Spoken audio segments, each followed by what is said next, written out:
अब ये भी बात कर लेते हैं कि महाराष्ट्र में आखिर मुद्दे क्या हैं। कई सारे मुद्दे हैं, विकास से लेकर के विश्वासघात तक। ये मुद्दा एक बड़ा प्रमुख रहा। दूसरा मुद्दा ये भी रहा है कि जो रेवड़ियां हैं वो बांटने में या उनका वादा करने में कोई भी गठबंधन पीछे नहीं रहा है। तो इस तरह से एक से बढ़कर एक यहाँ पर मुद्दे आए हैं। नज़र डाल लेते हैं किन मुद्दों की खासतौर से चर्चा हुई है। खेती किसानी से जुड़ी समस्याओं की चर्चा, सोयाबीन, कपास, गन्ना, प्याज, इनकी कीमतों की लेकर बात बार बार होती रही। HP पंप, किसानों की कर्ज माफ़ी, ये सारे मुद्दे होते रहे। और साथ ही मराठा आरक्षण मुद्दा, ये भी एक प्रमुख मुद्दा रहा है। रेवड़ियाँ किसकी जनता पसंद ज़्यादा करेंगी, ये भी एक बड़ा सवाल है। तो इन्हीं पर चर्चा करने के लिए हमारे साथ मेहमान हमारे बने हुए हैं। अजय जी, आपके पास आना चाहूँगा। वादों की भरमार तो बीजेपी गठबंधन ने काफ़ी की है, लेकिन फिर भी बीजेपी की कोशिश ये रही कि जो हिंदुत्व से जुड़े मुद्दे हैं वो ज़्यादा प्रमुखता से छाए रहे चुनाव में। देखिए अखिलेश जी, मैं अपने कांग्रेस के भाई को कहना चाहूँगा, न्योता देता हूँ पूरी कांग्रेस पार्टी को, हल्की में आएंगे तो नहीं। योगी जी की तरफ से इलाहाबाद आके गंगा जी में स्नान कीजिए। गंगा जितनी साफ़ हुई ना, आप तो बिहार के हैं दीपक जी, पटना आके देखिए कितनी साफ़ हुई है गंगा। इससे ये मत कहिए गंगा मैली है। मैं आपको न्योता देता हूँ, कुंभ में आइए, स्नान कीजिए।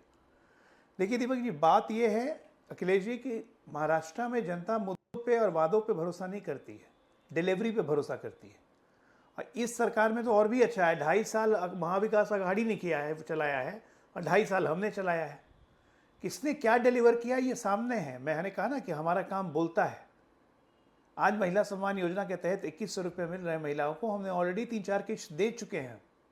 जितनी घोषणाएं हम कर रहे हैं कि हम ये करेंगे, हम ये करेंगे, हम ये करेंगे, जो प्रमुख घोषणाएं हैं, तो लोगों को इसलिए भरोसा है क्योंकि जो काम हमने 2.5 साल में किए हैं वो लोगों को दिखता है। कांग्रेस भी अपने तमाम घोषणा पत्र हमारा डुप्लीकेट करके लाती है, लेकिन दिक्कत क्रेडिबिलिटी की है। आपने डिलीवरी कहाँ की? देश में 10 साल मोदी जी रहे हैं, क्या क्या डिलीवर किया है देश को दिख रहा है। हमारी इकोनॉमी कहाँ फ्रेजाइल 5 से टॉप 5 में कैसे पहुँच गई, हम टॉप 3 में कैसे जा रहे हैं, एक्सप्रेस वेज कैसे बन रहे हैं, इंडस्ट्रियल ग्रोथ क्या बढ़ रहा है, इंफ्रास्ट्रक्चर कैसे बढ़ रहा है। तो बीजेपी के बड़े नेताओं को ये कहने की क्यों जरूरत पड़ती कि बटेंगे तो कटेंगे, एक रहेंगे तो सेफ रहेंगे? ये तो बहुत जरूरी है कहना। अगर हम जिंदा ही नहीं रहेंगे, अगर हमारा अस्तित्व रहेगा ही नहीं, तो क्या राजनीति या क्या राजकाज, कुछ नहीं कर पाएंगे। जब हम जनता की जिम्मेदारी नहीं ले पा रहे तो हम क्या राजकाज करेंगे। आपको पता है मुंबई में एक एस्टिमेटेड वर्शन है, आज मुंबई में और पूरे महाराष्ट्र में लगभग 80 लाख से 1 करोड़ के बीच में रोहिंग्या बांग्लादेशी बसे हुए हैं। क्या उनका आइडेंटिफिकेशन करके उनको बाहर नहीं निकालना चाहिए? अभी आपने देखा क्या हुआ मालेगांव में, 137 अकाउंट पकड़ा गया जिसमें 125 करोड़ रुपए निकले हैं, और ये धर्म विशेष को टारगेट करके बांटे गए हैं। एनआईए भी जांच में लग गई है, ईडी ने तो रेड की थी। ऐसे एलिमेंट्स को नहीं पकड़ना चाहिए। इसलिए ये नारा देना कि बटेंगे तो कटेंगे, मैं तो कहता हूँ निर्ममता से कटेंगे। अगर बटेंगे तो एक रहने में ही सेफ है, इसलिए हम लोग एक हैं और जनता भी एक है और सेफ है। ठीक है, और बाकी जितने घुसपैठिए हैं, चाहे झारखंड हो चाहे महाराष्ट्र हो, बाहर निकालना हमारा क्रेडिबिलिटी का, कि क्रेडिबिलिटी क्या है। तो यही कारण था कि 3 मुख्यमंत्रियों को मुंबई आकर के प्रेस कॉन्फ्रेंस करनी पड़ी, कर्नाटक के, तेलंगाना के, हिमाचल के, कि हाँ जी हमने जो वादे किए थे वो हमने पूरे किए।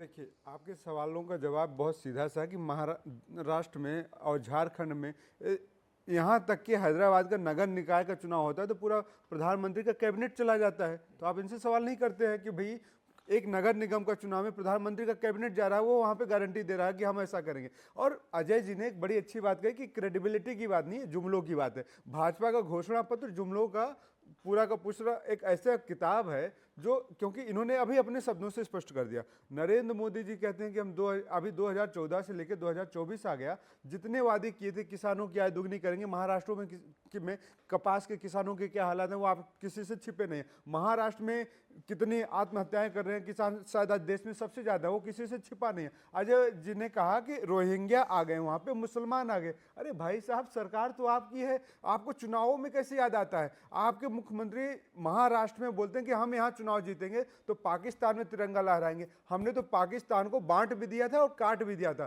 तो अभी अब बांटने और काटने की जब आप बात करते हैं इस देश में, तो कौन कहता है? यहाँ योगी जी का बयान आता है, लेकिन आप ये बताइए कि इस देश में क्या हुआ?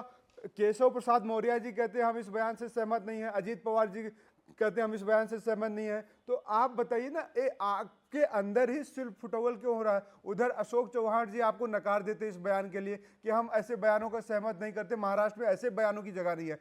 केंद्रीय गृह मंत्री अमित शाह जी जाते हो, कहते हैं हम रोहिंग्याओं को यहाँ से बाहर निकालेंगे।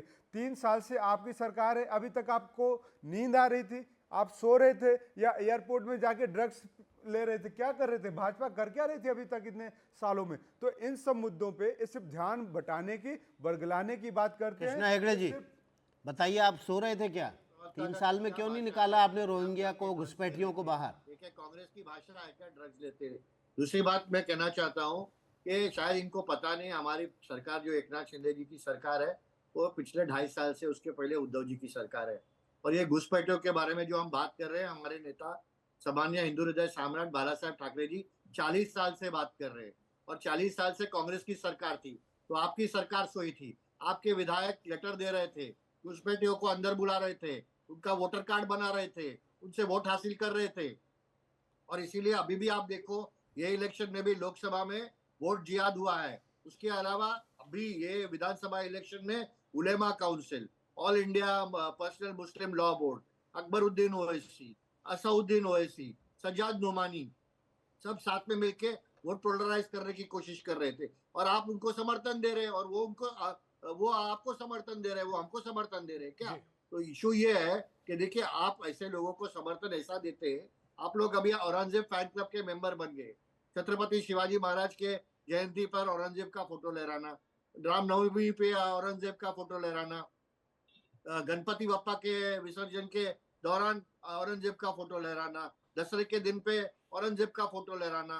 अरे आप क्या कर रहे हो? आप किसको समर्थन कर रहे हो? आनंद जी, संक्षेप में जो बातें देखिए, कृष्ण हेगड़े जी कर रहे हैं, आप जो कर रहे 5 हैं ना, साल वो पहले ये नेशनल सारी बातें आप भी सेक्रेटरी का करते हिसाब थे, है। आप लेकिन अब देश जिस को- तरह से आपने पाला बदला, उसके बाद विचारधारा के मुद्दे पर तो आपको भी लगता है ये कमजोरनेस आपकी बन गई है, हिंदुत्व। नहीं अखिलेश जी, ये मुझे ऐसी सुनाई कोई नहीं बात दिया नहीं है। आपका प्रश्न। नहीं, ये आनंद जी के लिए सवाल था कृष्णा जी।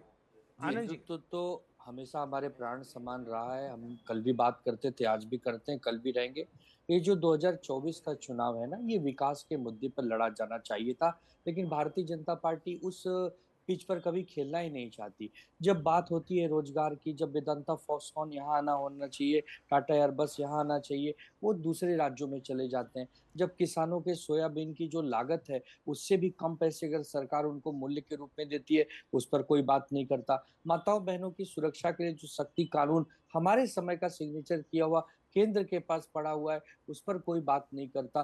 तो ये लोग बात किस पर करना चाहते हैं? केवल बटेंगे तो कटेंगे, केवल एक रहेंगे तो सेफ रहेंगे। हमारी प्रायोरिटी है आज अखिलेश जी की हमें रोजगार कैसे पैदा करना है, कैसे एफडीआई लाना है, कैसे यहाँ पर नेशनल और इंटरनेशनल कंपनियों को लाना है, और कैसे लोगों को एक बार बिल्कुल काम आनंद दुबे देना जी, है। आप बात बहुत तो अच्छी कर रहे हैं, लेकिन जब आपकी सरकार थी, उद्धव ठाकरे मुख्यमंत्री थे, उस दौरान इतनी प्रोजेक्ट रोके गए कि आपके मुंह से ये बात अच्छी नहीं लग रही। लेकिन आपके पास लौटेंगे, अभी छोटा सा ब्रेक लेंगे, विकास जी नहीं ब्रेक बोलने के देते बाद तो लोगों फौरन को हाजिर लगेगा होंगे और कि झारखंड पर भी चर्चा करें।